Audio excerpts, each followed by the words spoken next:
Bon matin, bon lundi. Aujourd'hui, on est en mode reset, puisque c'est lundi et que ma nouvelle réalité, c'est que je ne travaille pas le lundi.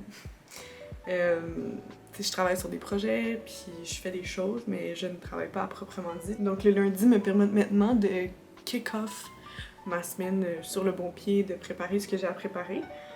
On va faire ça ensemble aujourd'hui et j'ai l'impression qu'aujourd'hui sera une journée chargée. J'ai pas encore fait ma to-do, mais on va y arriver, puis c'est le sentiment que j'ai. Donc, première étape de ce Monday Reset, c'est non pas le café, non, non, non, vous y avez cru, hein? Non, c'est le journaling. Fait que, on va à chaque semaine. En fait, je fais du journaling à chaque jour, mais spécifiquement à chaque lundi. Je me mets des intentions pour la semaine, une to-do de choses que j'aimerais accomplir cette semaine. Fait que, let's do it!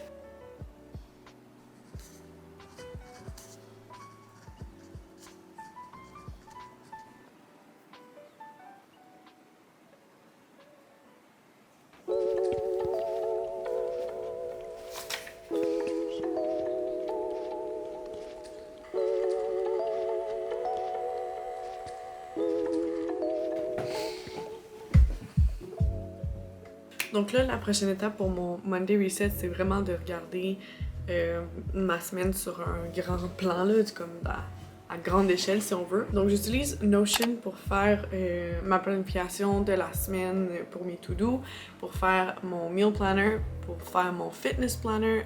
Fait que dans le fond, là, toute comme la planification que j'ai à faire dans ma vie se retrouve sur Notion.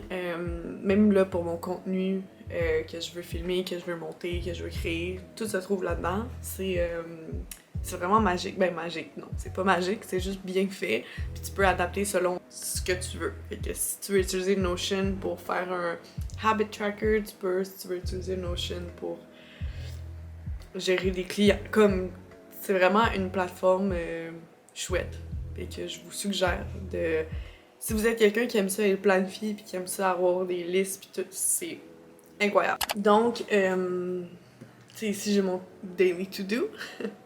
Puis après ça, j'ai ma to-do par semaine. Fait que là, c'est la semaine du 10 avril, donc aujourd'hui, je sais qu'il y a plein d'affaires que je veux faire.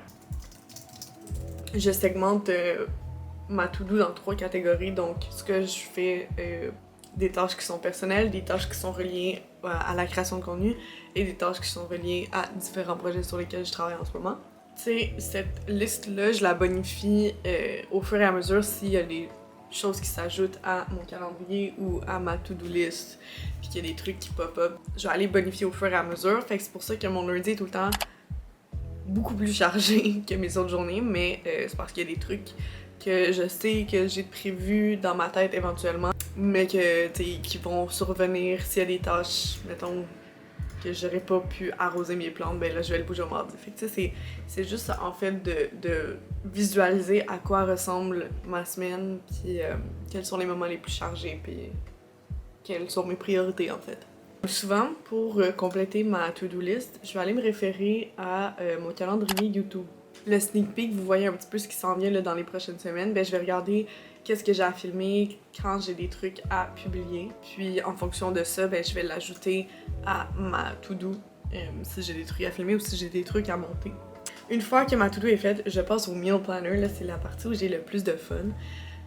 Oui, vous allez voir que pour déjeuner, je bois du café. Je sais que c'est pas une alimentation saine et équilibrée, mais ça fait longtemps que je déjeune plus. Simplement parce que souvent, je vais prendre un café comme super tard, vers genre 10h, 10h30. Puis j'ai pas faim jusqu'à midi. Fait que par le temps que j'ai faim, c'est rendu l'heure de dîner. Anyway. Fait que je déjeune pas. Donc, mes meal planners, c'est pour le dîner et pour le souper. Puis après ça, je regarde si j'ai des trucs à préparer à l'avance. J'ai des... Voilà. J'ai fait l'épicerie samedi. Et donc, je me base sur ce que j'ai acheté à l'épicerie puis sur ce que je sais que j'ai pour faire mon meal plan.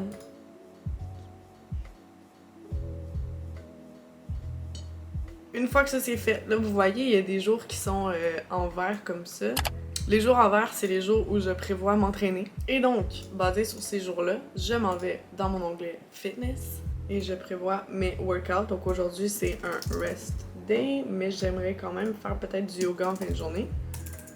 Et là, quand je suis en manque d'inspiration, je vais dans les workouts ici, puis je me suis fait une banque de workouts que j'aime faire. Et donc, si par exemple demain je veux faire abs and core, et je vais aller ici. Je vais prendre ça ici, par exemple. Et je vais le prévoir pour mon ab workout. Et voilà. Donc ça, c'est les 3 plus gros plans que je me fais à chaque semaine. Puis ça reste variable. Donc là, on est lundi, je me mets ces objectifs-là, je me mets ces tâches-là à faire, mais il faut que je sois réaliste. Puis des fois, il y a des trucs qui surviennent qui n'ont pas été prévus. Des fois, il y a des trucs que j'ai pas le temps de faire. Des fois, il y a des trucs que j'ai le temps de faire, que j'avais pas prévu. Puis, fait que tu sais, ça reste un plan que je ne suis pas nécessairement à la lettre. Mais moi, je suis une queen des to-do list et des plans. Donc, ça me sécurise beaucoup de faire ça en début de semaine. C'était le segment planification de la semaine, qui est en fait une grosse partie de mon Monday Reset, justement, parce que ça me permet de... J'ai l'impression que je me répète depuis tantôt, là, mais voilà. Et pendant ce temps-là aussi, j'enjoy mon petit café, puis c'est comme mon petit moment avant de kickstart la semaine, puis de me pitcher dans les tâches à faire. Fait que, tu sais, je veux dire, j'en profite quand même un petit peu, là. Une chose qui est super importante pour moi quand je commence la semaine, c'est de commencer celle-ci dans un environnement propre, organisé, chose qui a été négligée dans les derniers jours. Vous pouvez peut-être le constater dans le background, fait que là, c'est l'opportunité parfaite pour faire un ménage. J'ai tellement de boîtes qui traînent dans ma chambre. Juste de sortir les boîtes au recyclage, je pense que ça va faire un très grand bien. Fait que ça part pour le ménage. Quand je disais que j'avais des boîtes qui traînaient, là, I was not kidding. On va les mettre au recyclage.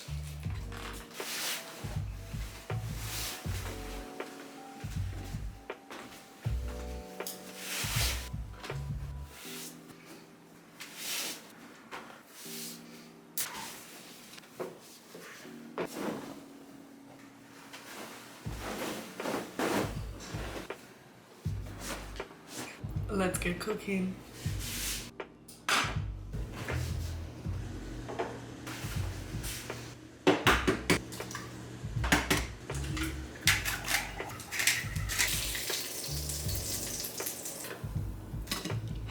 Bon appétit. En ce lundi après-midi, c'est pas juste moi qui ai besoin de reset, c'est mes plantes aussi. Je vais les arroser, puis après ça, je vais peut-être les redisposer différemment. Voyons voir.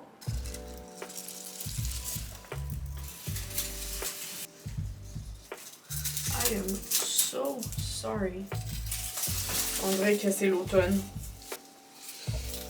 Oh.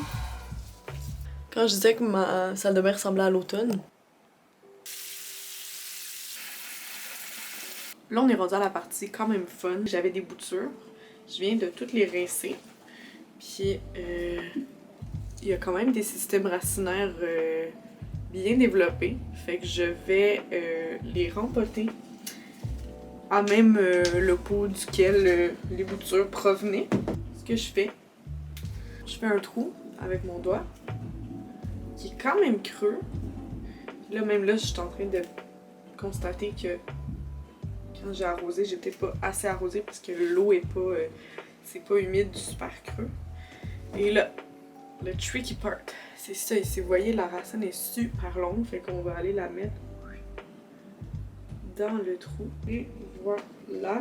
Last but not least, je vais, vu qu'on est en avril, donc c'est le printemps, c'est le blooming season, je vais rajouter des graines de café moulues qui ont déjà servi, donc c'est du café que j'ai déjà infusé auparavant, puis je vais en rajouter au terreau.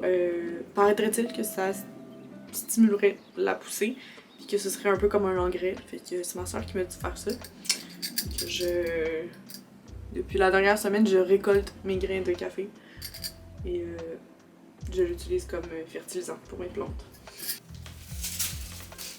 J'ai aussi ces fleurs-là qui traînent depuis vraiment longtemps. Et donc, ça s'en va au compost, ça aussi.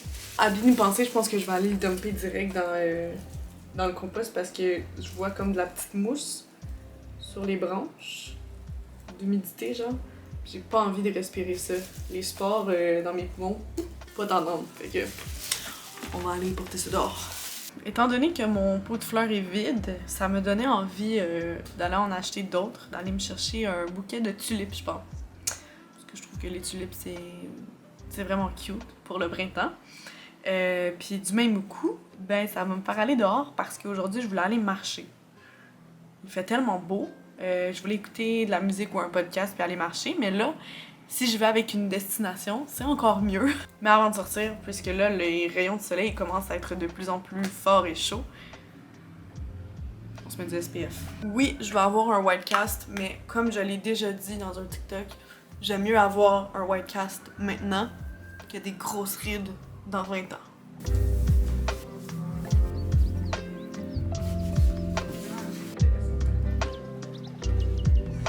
Let's go!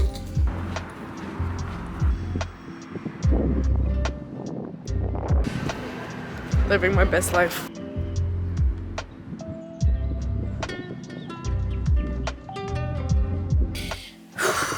Alors, après une marche de plus d'1 heure et 3 destinations, je n'ai pas trouvé de fleurs. J'ai fait 2 épiceries puis un fleuriste et bien évidemment, il restait plus de tulipes parce que ben, hier c'était Pâques. Et donc, elles se sont volatilisées. Mais par contre, j'ai trouvé un kombucha pour me féliciter de tous mes efforts. I'm so happy that kombucha season is back! C'est jamais vraiment parti là, mais comme un kombucha au mois de décembre, ça hit vraiment moins bien qu'un kombucha au mois de juin, genre. Et je suis aussi tombée en amour avec cette belle plante.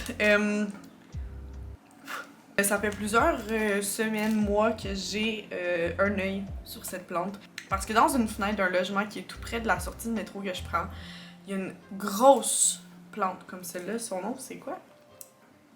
Tropical Delight. Non, je penserais pas que ce soit ça son nom. C'est juste plante tropicale. Son nom exact, je vais vous le mettre là. Celle-là, la très grosse plante, je la voyais dans la fenêtre de ce dit logement. Puis j'étais comme, c'est tellement une belle plante. Et là, chez le fleuriste où je suis allée, qui est aussi en fait c'est plus une boutique spécialisée en plantes qu'un fleuriste en tant que tel, mais ils ont quand même aussi une belle sélection de fleurs. Il y avait une grosse comme ça, fait que là j'ai dit à la dame, je lui ai demandé si il y avait une version bébé, parce que ça me tentait pas de payer 70$ pour une très grosse plante. D'ailleurs, j'en ai plus vraiment de place nulle part pour une très grosse plante. Et donc, elle m'a dit non. Là, j'étais un petit peu déçue. Mais je l'ai trouvée cachée dans les philodendrons. Elle était là. Elle m'appelait. Je pense pas que la caméra lui rend justice, là, mais il y a comme du rose un peu dedans. Et les 3 couleurs. Je sais pas si on voit, mais il y a un petit bébé qui pousse. Tellement cute. Sauf que avant de la laisser dans ma chambre, je vais être certaine qu'elle a pas de peste. Donc je vais comme la tremper dans l'eau. Oui, genre tête première de même. Puis je vais mettre un spray anti-peste pour être certaine parce que je sais que certaines de mes plantes ici vont pas très bien, là, dont ma monstera que je traite à chaque fois que je l'arrose. Mais je veux comme faire attention et être certaine de pas amener de peste vers mes autres plantes. Fait que on fait ça, je vous montre c'est quoi ma technique. Je l'ai appris sur TikTok. Fait que don't hate if I'm not doing this correctly.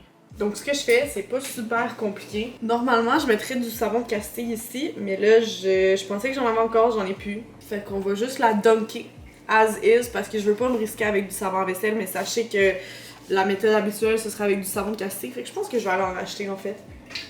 Voilà. Il faut pas avoir peur d'y aller. Et finalement, je vais la spray avec le Safer's Enol qui est un insecticide, un antipeste. J'en mets sur toutes les feuilles des 2 côtés, ainsi que sur le tronc et sur le top du terreau. Et j'isole la plante. Et voilà, elle va rester ici pendant au moins 24 heures. Aussi simple que ça. Là, on est rendu à la partie de la journée que je redoutais le plus. C'est-à-dire la partie de la journée où je fais mon workout. J'ai pas très envie, en toute franchise, mais je vais le faire pareil. Parce qu'il faut que je me botte le derrière. Et ben là, il fait tellement beau que je me suis dit que j'allais faire mon workout dehors. Mais, si on se rappelle, j'avais planifié qu'aujourd'hui, j'allais faire des abs. Mais en fait, j'ai envie de faire de la corde à sauter. Ça fait longtemps que j'en ai fait. Fait que je pense que c'est ça que je vais faire. Je vais aller dans le petit parc où j'ai lu tantôt. Puis je vais faire un workout de corde à sauter. Ça fait tellement longtemps que j'ai fait ça. Je sens que ça va être difficile. Faut s'y remettre, quoi. Fait que je vais me changer. Puis on se retrouve au parc en faisant de la corde à sauter. Wouh!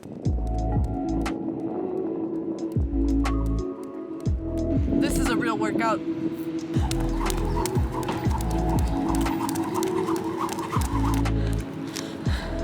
La clé d'un bon workout, c'est une bonne playlist. Je vous mets ma playlist dans la description. Pour ceux qui pensaient que la corde à sauter n'était pas un workout, fais-en. Fais-en, tu vas voir. Genre... Ça va la face enflée. J'ai faim. J'ai soif aussi, j'ai bien soif. Fait que... allons préparer à souper.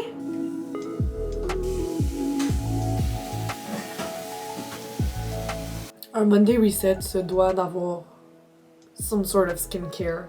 Un masque plus précisément. D'autant plus parce que ma peau en ce moment capote. So, it's mask time. Un de mes masques préférés, c'est le masque Detox de Caudalie. Comme ça, vous en avez sûrement déjà entendu parler sur TikTok. Because that shit went viral. And I have it. And it's amazing. So, c'est ce qu'on fait. Oh! Ok, I'm okay. Et voilà. On met un timer de 10 minutes. And we let the magic happen. And we just chill.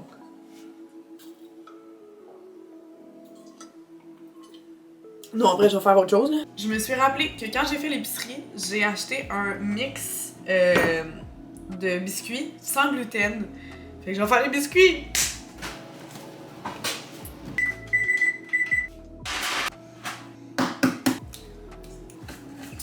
Ok!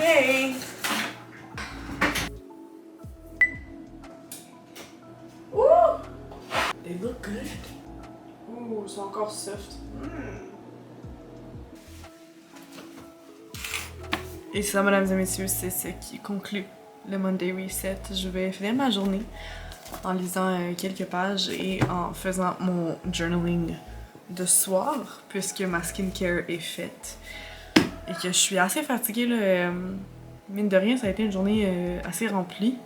Puis je suis allée dehors et j'ai pris du soleil et je le sens dans mon corps que les rayons UVA, UVB ont eu un effet sur moi, sur ma fatigue.